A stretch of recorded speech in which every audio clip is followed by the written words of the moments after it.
biology classes, your ultimate destination to success in NEET biology। आज है इस channel पर सबसे पहला चैप्टर हम करने वाले हैं बायोलॉजी का, जो है cell the unit of life, और इसका भी आज लेक्चर 1 है, यानी पहला लेक्चर है। बाकी लेक्चर्स भी आएंगे, तो अगर आप यहाँ पढ़ना चाहते हैं तो चैनल को अभी सब्सक्राइब करके रख लीजिए। बिना किसी देरी के हम इस चैप्टर को शुरू करते हैं। सबसे पहले शुरू करेंगे हम with the basic introduction of the chapter. जैसे ही आप इस चैप्टर के एनसीईआरटी को खोलेंगे तो आपको पहले ही पैराग्राफ के अंदर दो चीजें मिलेंगी, एक है एनिमेट थिंग्स और दूसरी है इनएनिमेट थिंग्स। अब ये होती क्या है वो जान लेते हैं। एनिमेट थिंग्स वो चीजें जिनके अंदर लाइफ होती है या फिर लिविंग थिंग्स, जैसे कि हम ह्यूमंस हो गए, आपके पेट्स हो गए, ये सब आते हैं लिविंग थिंग्स में।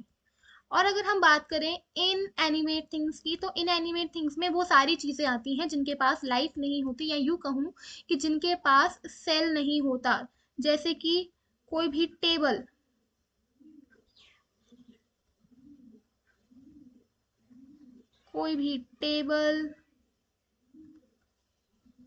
चेयर, पेन जिससे आप अभी लिख रहे हैं, बुक जिससे आप अभी पढ़ रहे हैं। आई होप आप सब लोगों ने अपनी एनसीईआरटी अपने सामने जरूर खोली होगी। तो जिन चीजों के पास सेल है, यानी जिन चीजों के पास सेल प्रेजेंट है, वो है एनिमेट, और जिनके पास सेल एब्सेंट है वो है इनएनिमेट। एनिमेट चीजों के पास सेल होता है, इनएनिमेट चीजों के पास सेल नहीं होता है। अब जानते हैं कि आखिरकार ये सेल होता क्या है, जिसके प्रेजेंस या एब्सेंस से ये डिसाइड हो रहा है कि किसी चीज में जान होगी या नहीं होगी। तो सेल इज द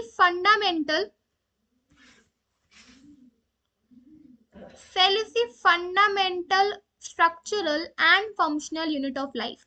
ये लाइन भी एनसीईआरटी की ही है, जहां लिखा हुआ है कि सेल फंडामेंटल स्ट्रक्चरल और फंक्शनल यूनिट है लाइफ का। अब वो कैसे, ये जान लेते हैं। फंक्शनल, हमारी बॉडी के सारे जो भी फंक्शंस परफॉर्म हो रहे हैं वो परफॉर्म कर रहा है सेल।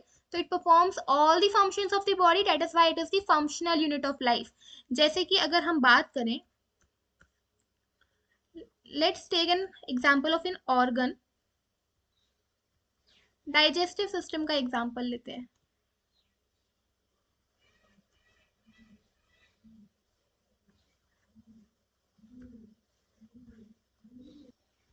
और ये हमारी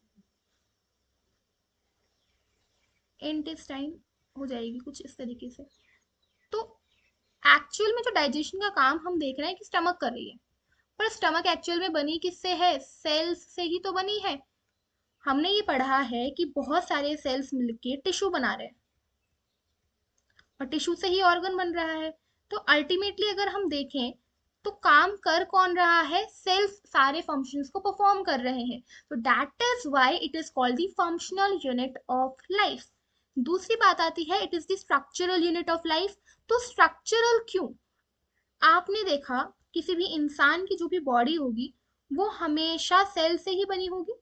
किसी भी इंसान की या फिर कोई भी ऑर्गेनिज्म की जो बॉडी है वो सेल से बनी हुई होगी। जैसे कि एक मकान, एक घर ईंटों से बनता है, वैसे ही बॉडी जो है वो सेल्स की बनती है। दूसरी बात फंडामेंटल, कि ये हमारी फंडामेंटल यूनिट ऑफ लाइफ है। क्यों? क्योंकि सेल के बिना एग्जिस्टेंस ही इम्पॉसिबल है। चाहे वो एक सेल हो, चाहे वो मल्टीपल सेल्स हो, पर कम से कम सेल तो होना ही चाहिए for the existence. Without cell हम एग्जिस्ट नहीं कर सकते। तो अब एक ऑर्गेनिज्म में कितने सेल्स प्रेजेंट है, इस बेसिस पे हम ऑर्गेनिजम्स को दो पार्ट्स में डिवाइड करते हैं। So what is written here, on the basis of number of cells present organisms are divided into two types. दो टाइप्स में हम डिवाइड करते हैं। पहला है यूनिसेल्युलर और दूसरा है मल्टीसेल्युलर। नाम से ही पता चल रहा है कि जो यूनिसेल्युलर ऑर्गेनिज्म है उनके अंदर एक सिंगल सेल है, और मल्टीसेल्युलर ऑर्गेनिजम्स के अंदर एक से ज्यादा सेल है, यानी मल्टीपल सेल के वो बने हुए हैं। ठीक है। यूनिसेल्युलर ऑर्गेनिज्म में सिंगल सेल जो है वो सारे फंक्शंस को परफॉर्म करेगा। यानी कि लेट अस सपोज कि ये एक ऑर्गेनिज्म ये रेस्पिरेशन कर सकता है, ये रिप्रोडक्शन कर सकता है, यानी इसके एक ही सेल में सारे फंक्शंस परफॉर्म हो सकते हैं। जैसे कि लेट अस सपोज ये एक यूनिसेलुलर ऑर्गेनिज्म है और ये है एक फूड का पार्टिकल। अब ये ऑर्गेनिज्म क्या करेगा, ये इस पार्टिकल को एनगल्फ कर लेगा खुद ही। आपने छोटी क्लासेस में पढ़ा होगा अमीबा के एग्जाम्पल से कि ये इसको एनगल्फ करके डाइजेस्ट भी करके और ये खुद ही इसको इंजेस्ट भी कर देगा, यानी एक सिंगल सेल सारे काम परफॉर्म कर लेगा। और इसीलिए यूनिसेलुलर ऑर्गेनिजम्स के पास भी इंडिपेंडेंट एग्जिस्टेंस होता है, सेम जैसे कि मल्टीसेलुलर ऑर्गेनिजम्स के पास होता है। तो यूनिसेलुलर ऑर्गेनिज्म वो हो गए जिनके पास सिंगल सेल है, मल्टीसेलुलर के पास मल्टीपल सेल है। सिंगल सेल सारे फंक्शंस परफॉर्म कर रहा है यूनिसेलुलर ऑर्गेनिज्म के अंदर, वहीं बहुत सारे ऑर्गन्स मिलकर एक ऑर्गन सिस्टम बनाते हैं और फिर स्पेसिफिक फंक्शंस परफॉर्म करते हैं मल्टीसेलुलर ऑर्गेनिज्म के अंदर। जैसे कि हमारा डाइजेस्टिव सिस्टम डाइजेशन कर रहा है, रेस्पिरेटरी सिस्टम रेस्पिरेशन कर रहा है, और भी अलग अलग सिस्टम्स अलग अलग काम कर रहे हैं। यूनिसेलुलर ऑर्गेनिज्म के पास इंडिपेंडेंट एग्जिस्टेंस है और मल्टीसेलुलर ऑर्गेनिजम्स के पास भी इंडिपेंडेंट एग्जिस्टेंस है। आगे चलते हैं। अब आपकी एनसीईआरटी में जो अगला टॉपिक है under the heading what is a cell is the discovery of the cell, कि सेल को डिस्कवर किसने किया। अच्छा, यहाँ पर एक और बहुत इंपॉर्टेंट लाइन लिखी हुई है एनसीईआरटी में, that anything less than a complete structure of cell does not ensure independent living. क्या लिखा हुआ है कि anything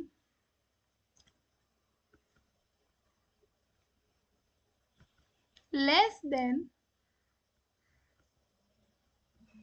a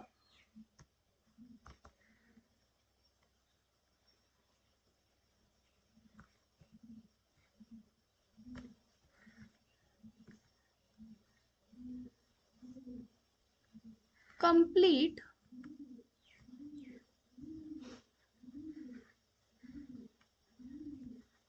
structure of cell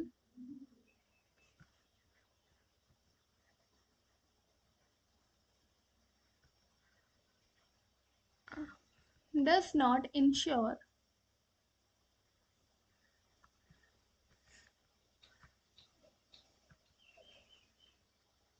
independent living. यानी कि इंडिपेंडेंट लिविंग को इंश्योर करने के लिए एक कम से कम एक सेल तो होना ही चाहिए। अगर एक सेल से भी कम है तो हम इंडिपेंडेंट लिविंग को इंश्योर नहीं कर सकते। अब मूव करते हैं दूसरे टॉपिक पे इस चैप्टर के, जो कि है डिस्कवरी ऑफ दी सेल, की सेल की डिस्कवरी आखिर की किसने। सबसे पहले नाम आता है साइंटिस्ट रॉबर्ट हुक का, जिन्होंने एक कॉर्क सेल को देखा माइक्रोस्कोप के अंदर। कॉर्क सेल क्या होता है, एक डेड सेल होता है। अगर आपने कभी कोई प्लांट देखा होगा, प्लांट तो देखा ही होगा, उसके अंदर वाली जो लेयर होती है, बाहर वाली जो लेयर होती है, यानी उसके तना जो होता है उसके अंदर वाली जो लेयर होती है ना, उसके जो सेल्स होते हैं उन्हें हम कॉर्क सेल बोलते हैं। वो एक डेड सेल होता है और उसमें केवल सेल वॉल होती है, क्योंकि सेल वॉल ही जो है एक सेल की वो सिर्फ डेड पार्ट होता है, बाकी सारी प्लाज्मा मेम्ब्रेन ऑर्गेनेलीज न्यूक्लियस ये सारा लिविंग पार्ट होता है। तो अगर हम देखें उन्होंने एक डेड सेल को देखा तो एक्चुअली व्हाट ही ऑब्जर्व, कि एक्चुअली में उन्होंने ऑब्जर्व किया एक सेल वॉल को, उन्होंने एक्चुअल में एक सेल वॉल को ऑब्जर्व किया। इसके बाद साइंटिस्ट आते हैं एंटोन वॉन ल्यूवेनहोक, जो कि पहले थे जिन्होंने एक लाइव सेल को ऑब्जर्व किया। He was the first to observe a live cell. इसके बाद आए रॉबर्ट ब्राउन, जिन्होंने 1831 में, years are very very important, इन्होंने 1831 में डिस्कवर किया न्यूक्लियस को। तो न्यूक्लियस की डिस्कवरी की रॉबर्ट ब्राउन ने। He discovered the nucleus of the cell. The discovery and development of electron microscope revealed all the structural details of the cell। फिर बाद में जैसे जैसे डिस्कवरी हुई और डेवलपमेंट हुई इलेक्ट्रॉन माइक्रोस्कोप की, वैसे वैसे सेल के सारे स्ट्रक्चर्स खुलते गए और आज की तारीख पे हम सेल का पूरा स्ट्रक्चर जानते हैं, जो कि हम आगे इसी चैप्टर में पढ़ने भी वाले हैं। आगे बात करते हैं इस चैप्टर के दूसरे टॉपिक पे, जो कि है, आगे बात करते हैं चैप्टर के अगले टॉपिक की, जो कि है सेल थ्योरी। बात करते हैं आगे चैप्टर की अगली टॉपिक की, जो है सेल थ्योरी। सेल थ्योरी को दिया था मैथियास स्क्लीडन और थियोड्रो श्वान नाम के साइंटिस्ट ने। सेल थ्योरी को दिया था मैथियास स्क्लीडन एंड थियोडर श्वान नाम के साइंटिस्ट ने। ये दोनों साइंटिस्ट थे जिन्होंने सेल थ्योरी को प्रपोज किया था, यानी सेल थ्योरी को दिया था। Matthias Schleiden was a German botanist, ये एक जर्मन बॉटनिस्ट थे। इन्होंने 1838 के अंदर एक्सपेरिमेंट किया था। ईयर्स इंपॉर्टेंट है। इन्होंने 1838 के अंदर एक्सपेरिमेंट किया था। He examined a large number of plants. अब बॉटनिस्ट थे तो इन्होंने बहुत सारे प्लांट्स को एग्जामिन किया। He examined a large number of plants and observed that all the plants are made up of cell which form tissues of the plant, कि जो सारे के सारे जो प्लांट्स हैं वो सेल के बने हुए हैं और वो सेल प्लांट के टिश्यू को बनाती है। इसका एक्सप्लेनेशन कुछ इस प्रकार से होगा। इस लाइन का एक्सप्लेनेशन, एक प्लांट जो है वो सेल से बना हुआ है, वो बना हुआ है सेल से। अब यही सेल्स जब एक ग्रुप में इकट्ठा हो जाती हैं, यानी बहुत सारी सेल्स जब मिल जाती हैं तो ये बना देती है प्लांट के टिश्यूज को। तो उन्होंने बोला कि जो ये प्लांट्स है ना वो सेल्स के बने हुए हैं, और जब यही सेल, बहुत सारे सेल एक ग्रुप में इकट्ठा हो जाते हैं तो ये प्लांट के टिश्यूज की फॉर्मेशन करते हैं। तो ये तो थी मैथियास स्क्लीडन की डिस्कवरी, मैथियास स्क्लीडन का एग्जामिनेशन। अब देखते हैं कि थियोडर श्वान ने कौन कौन से एक्सपेरिमेंट किए, यानी क्या क्या उनकी डिस्कवरी थी। थियोडर श्वान वाज अ ब्रिटिश ज़ूलॉजिस्ट, वो एक ब्रिटिश ज़ूलॉजिस्ट थे। उन्होंने इन द ईयर 1839 में एक्सपेरिमेंट किया। He studied different types of animals that the cells had a thin layer, outer layer which is today known as the plasma membrane। इसका मतलब है कि उन्होंने क्या कहा कि जो एनिमल सेल्स है ना, ये एक एनिमल सेल है, उसकी जो आउटर बाउंड्री जो लेयर बनाती है वो एक थिन लेयर होती है और उसे हम बोलते हैं प्लाज्मा मेम्ब्रेन। आज हम उसे प्लाज्मा मेम्ब्रेन के नाम से जानते हैं। Based on his studies, he also concluded that the presence of cell wall is a unique character of plant cell। अपनी स्टडीज के बेसिस में उन्होंने एक और बात बताई कि जो सेल वॉल की प्रेजेंस है वो एक यूनिक कैरेक्टर है प्लांट सेल का, यानी कि जो प्लांट सेल होता है उसके अंदर प्लाज्मा मेम्ब्रेन तो होती ही होती है, पर प्लाज्मा मेम्ब्रेन के बाहर की तरफ एक सेल वॉल भी होती है। प्लाज्मा मेम्ब्रेन के बाहर की तरफ सेल वॉल भी होती है, और उन्होंने कहा कि जी जो सेल वॉल की प्रेजेंस है ये एक यूनिक कैरेक्टर है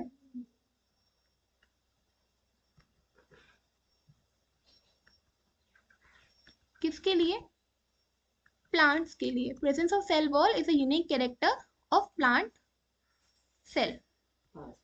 He proposed the hypothesis that the body of plants and animals is made up of cells and product of cell। उन्होंने एक हाइपोथेसिस दी। हाइपोथेसिस का मतलब होता है जब भी हम साइंटिस्ट के सामने कोई बात रखते हैं तो उसे हम हाइपोथेसिस बोलते हैं। तो उन्होंने हाइपोथेसिस दी कि जो प्लांट और एनिमल्स की जो बॉडी है ना वो सेल्स से बनी हुई है और सेल के प्रोडक्ट यानी कि टिश्यूज से बनी हुई है। He proposed the hypothesis that the body of plants and animals is made up of cells and product of cells that is tissues। ये थी सेल थ्योरी, उन्होंने ये थ्योरी प्रपोज की। अब इसमें निकला एक ड्रॉबैक, ड्रॉबैक यानी कमी। तो इसकी कमी क्या थी, that it was unable to explain how new cells were form. उन्होंने ये तो बता दिया कि प्लांट और एनिमल्स जो है वो सेल्स से बने हुए हैं और टिश्यू से बने हुए हैं, पर वो ये नहीं बता पाए कि नए सेल्स कैसे बनते हैं, कि हाउ न्यू सेल्स की फॉर्मेशन जो है वो कैसे होती है। तो इसको समझाने के लिए इस पिक्चर में एंट्री होती है तीसरे साइंटिस्ट की, जिनका नाम है रुडोल्फ वर्चाओ।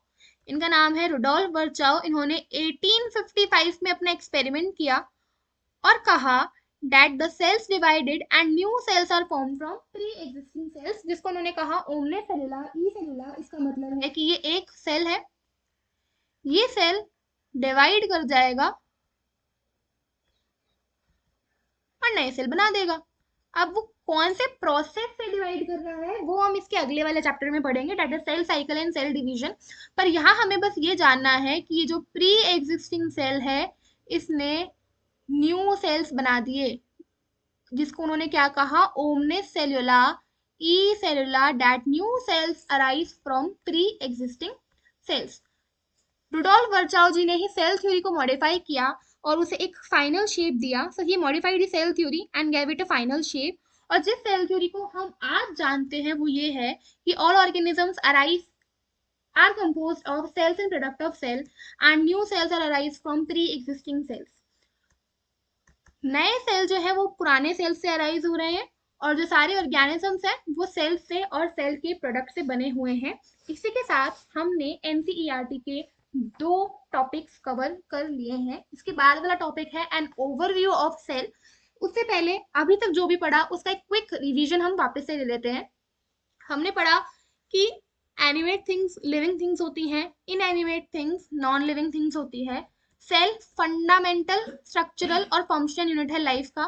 फंक्शनल क्योंकि उसके बिना वो सारी बॉडी के फंक्शंस परफॉर्म कर रहा है।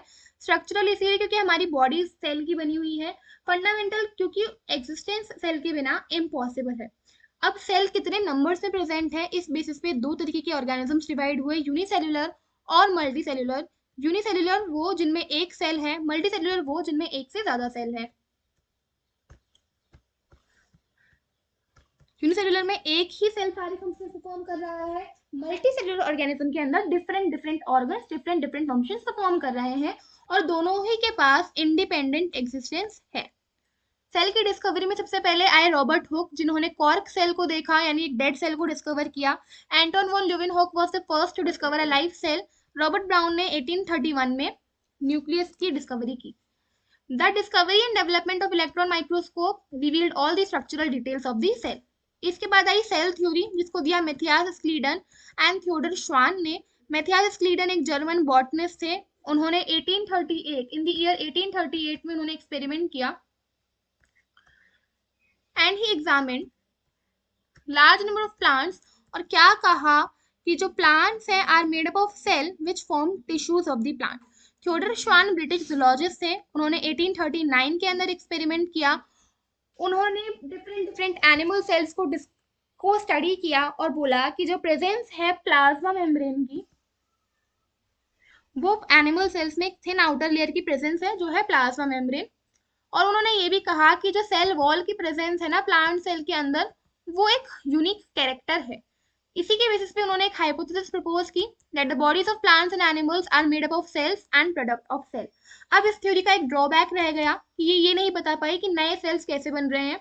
इसको समझाने के लिए आए रुडोल्फ वर्चाओ, जिन्होंने 1855 में बोला ओमनिस सेलुला ई सेलुला, जिसका मतलब होता है new cells cells divided and new cells are form from pre existing cells. यानी एक सेल डिवाइड करता है और 2 सेल्स बनाता है, 2 नए सेल्स बनाता है। इन्होंने सेल थ्योरी को मॉडिफाई किया।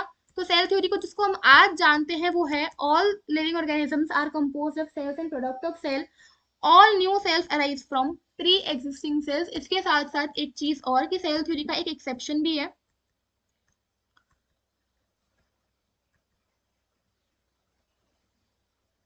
सेल थ्योरी का एक्सेप्शन है